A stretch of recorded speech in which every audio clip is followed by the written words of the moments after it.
OBC संघटनाने जे राजकीय पक्ष काढण्याचं आवाहन केलेलं आहे आणि त्यांनी असणारा छगन भुजबळ यांना असणारा सल्लागार म्हणून म्हटलेला आहे. आम्ही छगन भुजबळ यांना असणारा म्हणतोय की आपण ह्या ओबीसीचं नेतृत्व करावं. बीजेपीतून बाहेर पडलात आणि यांचं नेतृत्व केलं, राजकीय पक्ष स्थापन केला तर आम्ही आपल्याला मदत करू, एवढं आम्ही आश्वासन असणारं सर्व ओबीसी संघटनांना त्या ठिकाणी देतो. आता बघूया की ओबीसींचं आरक्षण राखण्यासाठी छगन भुजबळ काय पावलं घेतात ते आपण असणारं बघू. आमच्याकडून आम्ही असणारं आमची पोझिशन क्लिअर केली की आम्ही त्यांना पाठिंबा देऊ.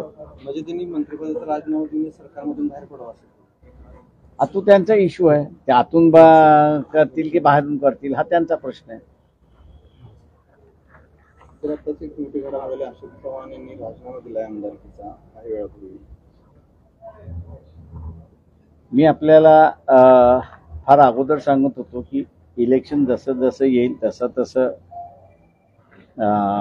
अजून राजकारण घडत राहील. बीजेपीने कितीही प्रयत्न केले, ह्याला घ्या त्याला घ्या, ह्याला फोडा त्या पक्षाला फोडा, महाराष्ट्रामध्ये ते सक्सेस होणार नाहीत एवढं मी त्या ठिकाणी सांगतो. तुम्हाला असं का वाटतं की का सक्सेस होणार नाही? मानसिकता लोकांची महाराष्ट्रामध्ये, मी आता प्रत्येक लोकसभा मतदारसंघामध्ये 2-2, 3-3 वेळा दौरे केलेले आहेत आणि त्याच्यामुळे लोकांची जी मानसिकता आहे ती मानसिकता समोर आलेली आहे की महाराष्ट्र हा कधीही एवढा वादग्रस्त नव्हता आणि स्टेबल सरकार या ठिकाणी चालत होतं. निकालाच्या संदर्भात त्या दिवशी बोंबाबोंब व्हायची, पण नंतर आलेला निकाल लोक मान्य करायचे आणि 5 वर्ष लोकांची कामं करायची अशी परिस्थिती आहे. पण आता या कालावधीमध्ये पक्ष फोडणं, गोळीबार करणं, धमकवणं हा फार मोठ्या प्रमाणात चाललेला आहे की जे मराठी माणसाच्या मानसिकतेला झेपणारं नाही आणि तो त्याच्याशी सहमत नाही अशी परिस्थिती आहे आणि त्याच्यामुळे तो इलेक्शनची वाट बघतोय हे मला त्या ठिकाणी दिसतंय. काँग्रेसचे 15 ते 16 आमदार भाजपच्या संपर्कात यांनी लवकरच प्रवेश होतील अशी देखील चर्चा. ही सुद्धा चर्चा जशी आहे तशी आता दुसरीकडे सुद्धा नजर लागलेली आहे. त्या म्हणजे नार्वेकर 15 तारखेला काय जजमेंट देणार डिस्क्वालिफिकेशनच्या संदर्भातला, तो इथे निर्णय लागलेला आहे. त्याच्यामुळे बीजेपीला असं वाटत असेल की ह्या निर्णयामुळे आपण सेफ होऊ, मला जरा कठीण दिसते परिस्थिती. मोठे नेते बीजेपीमध्ये प्रवेश केले, तुम्हाला वाटत नाही की महाविकास आघाडीला हे होतात काय? अजिबात नाही. याचं कारण असं आहे की कुठला एखादा व्यक्ती गेला की त्या पक्षाला फार त्रास होतो. मी अनेक वेळा आमच्याकडचे असणारे मंत्री होते ते गेले, आमदार होते ते गेले, पण पक्ष म्हणून असणारा परिणाम झाला नाही. त्यांचे मित्र होते किंवा त्यांच्या जवळचे जे होते तेच फक्त त्या ठिकाणी जात असत. पण त्याच्यामुळे असणारं एखादं दुसरं जाणं हे शॉक आहे, याच्याबद्दल दुमत नाही, पण त्याच्याने पक्षाला फार परिणाम होतो असं मी त्या ठिकाणी मानत. अशोक चव्हाण हे मुख्यमंत्री पदावर समोर जे हवे तसं काही दिसत नाहीये. प्रबळ विरोधी पक्ष समोर राहूच नये असा एकूण प्लॅन दिसतोय भाजपचा आणि त्या दृष्टीनं आधी राष्ट्रवादी फोडण्यात आली, शिवसेना फोडण्यात आली, काँग्रेसचाही मोठा गट भाजपच्या वाटेवर आहे असं दिसतंय. विरोधक जे ते ताकदीनं उरू नये, कारण ही सगळी मोठी ताकदीचे नेते होते, अजित पवार असतील किंवा एकनाथ शिंदे असतील. एक मोठा वोट शेअर याच्यामुळे डिवाइड होईल असं तुम्हाला वाटत नाही का? कारण याचा परिणाम थेट निवडणुकांमध्ये होईल. म्हणून ते मला असं वाटत नाहीये की वोट शेअरिंग वरती असणारा परिणाम होईल असं मला त्या ठिकाणी दिसतंय. मी असं म्हणेन की लोक हळूहळू त्यांची 70%, 75%, 60%, 75% लोकांनी आपलं मत तयार केलेलं आहे की कोणाला द्यायचं कोणाला द्यायचं नाही. हे मला एकंदरीत त्या ठिकाणी दिसते आणि म्हणून मी असं म्हणतोय की त्यांना जे पाहिजे ते होईल असं मला वाटत नाहीये बीजेपीला. अशोक चव्हाण मुख्यमंत्री पदावरती राहिलेले होते, काँग्रेसच्या महत्वाच्या पदावरती राहिले, आदर्श घोटाळ्यामध्ये सुद्धा त्यांचं नाव आलेलं होतं. मात्र आता ऐनवेळी त्यांनी विधानसभा सदस्यत्व पदाचा राजीनामा दिला आणि त्या पद्धतीने केंद्रीय यंत्रणांची चौकशी सुरू आहेत. याच्या मागे काय राजकारण आहे असं तुम्हाला वाटतं? मी अगोदरच हा निर्णय घ्यावा लागतो. मी असं अगोदरच म्हणालो की इथला असणारा नरेंद्र मोदी हे रिंगमास्टर आहेत आणि जेवढे इन्क्वायरी खाली असतील आणि आहेत त्यांना तो नाचवणार. मग ते काँग्रेस पक्षामधले असतील, हायेस्ट असेल त्यांनाही तो नाचवणार, जो लोएस्ट असेल त्यालाही तुम्ही नाचवणार. आता कालची एक बातमी तुम्ही सगळ्यांनी असणारा दिली नाही. काल देशभरामध्ये 450 ठिकाणी धाडी घालण्यात आली. तो राजकीय नाहीये,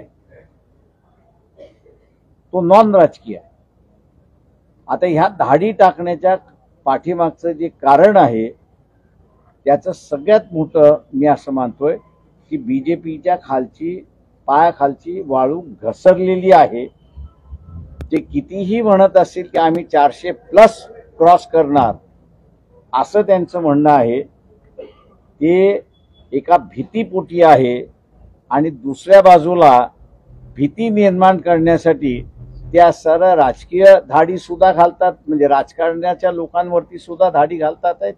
आणि त्याच प्रमाणात ते सरळ नॉन राजकीय व्यापारी आहेत, ओपिनियन मेकर जे आहेत त्यांच्यावरती सुद्धा धाडी घालता येत आहेत अशी परिस्थिती आहे. काँग्रेस पक्षाची पडझड होताना तुम्ही आता एक त्यांचे महाविकास आघाडीतले सहकारी म्हणून तुमच्या काँग्रेसला कशी मदत होऊ शकते? आगामी लोकसभा निवडणुका तोंडावरती आहेत. रमेश चन्नीताला 2 दिवसापूर्वी मुंबईमध्ये आलेले होते, त्याचं म्हटलं की तुमच्याशी सुद्धा सविस्तर त्यांचं बोलणं झालेलं आहे. काय नेमकं जागा वाटपाच्या नाही, माझं बोलणं कोणाशीच झालेलं नाही. का जे काही ठरलेलं आहे त्या प्रमाणात आराखडा आपण पहिल्यांदा तयार करू आणि त्याच्यानंतर बोलणी तयार करू. मला असं कळतंय की मागच्या 2 दिवसामध्ये काँग्रेस आणि शिवसेना यांच्यामधली असणारी बोलणी झालेली आहे, तर फार चांगली गोष्ट मी त्या ठिकाणी मानतो. त्यांचं काय ठरलंय ते अजून आम्हाला कळलेलं नाही, पण मी अपेक्षा असं धरून चाललेलो आहे की एकंदरीत परिस्थिती पाहता सीट शेअरिंगचा जो आहे तो हे अजून आयाराम गयाराम होण्याची शक्यता आहे. त्याच्यामुळे हे एकदा आयाराम गयाराम गेले की खऱ्या अर्थाने मग चर्चेला सुरुवात होईल असं मी त्या ठिकाणी मानतो.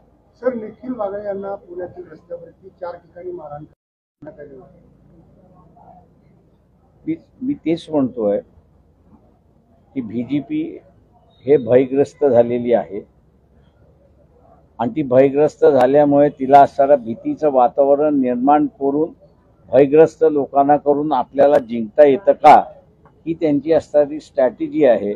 आणि म्हणून सिलेक्टिव्हली त्यांनी असणारा अटॅक करायला सुरुवात केली. मी जसं म्हटलं राजकीय नेते आहेत त्यांच्यावरती धाडी, त्याच्यानंतर जे व्यापारी आपले ऐकत नाही त्यांच्यावरती धाडी, त्याच्यानंतर जे ओपिनियन मेकर्स आहेत त्यांच्यावरती असणाऱ्या धाडी सुरुवात झालेल्या आहेत.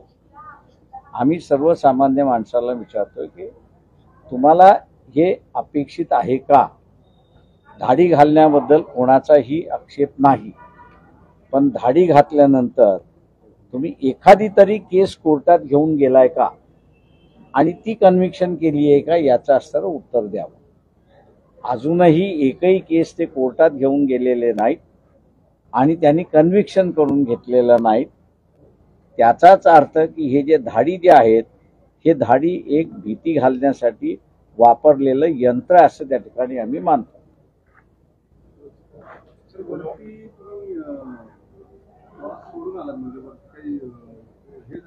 मी क्रॉस सोडून आलो याचं कारण असणारं जे आहे सरकारी वकिलांच्या मार्फत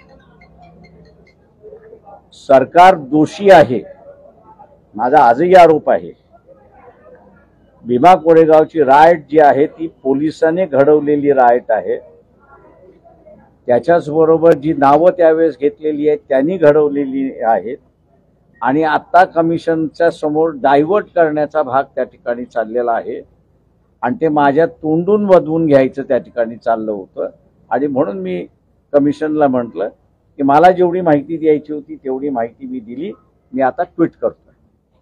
त्याच्यामुळे ट्विट केले कमिशन.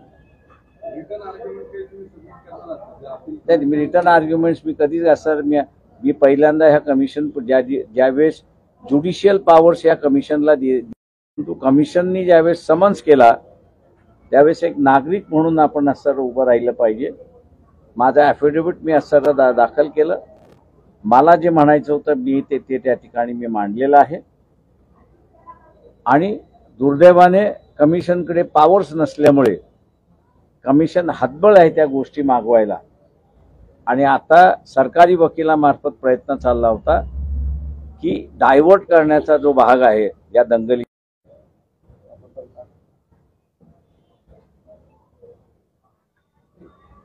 पुलवामाच्या संदर्भात सुद्धा मी एवढंच म्हणेन की कॉन्वॉय हा जो जातो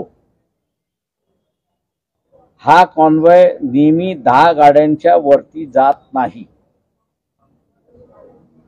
यूपी मध्ये आम्ही 90 साली फिरायचो त्यावेळेस संध्याकाळ झालं की आम्हाला कॉन्वॉय शिवाय हालता येत नव्हतं. 10 गाड्यांचा कॉन्वॉय त्या ठिकाणी असायचा. आम्ही पोलिसांना ज्यावेळेस विचारलं 10 गाड्यांचा कॉन्वॉय का, तर ते म्हटले 11वी गाडी आमच्या रेंजमध्ये येत नाही.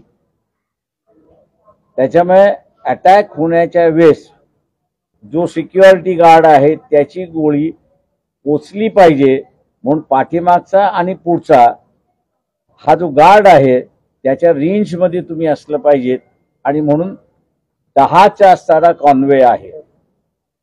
मला वाटतं आपण कुठल्या तरी रिटायर्ड मिलिटरीमॅनला बोलवून 80चा कॉन्वॉय होतो का ह्याचा आपण असणारं विचारावं आणि तिथे खऱ्या अर्थाने आपल्याला असणारं उत्तर मिळेल की 80 का त्या ठिकाणी सापडल्या. असणारं श्रद्धांजली वाहिलेली आहे परंतु पुन्हा ही घटना घडणार नाही याची दक्षता आपल्याला घ्यावी लागणार. थँक्यू.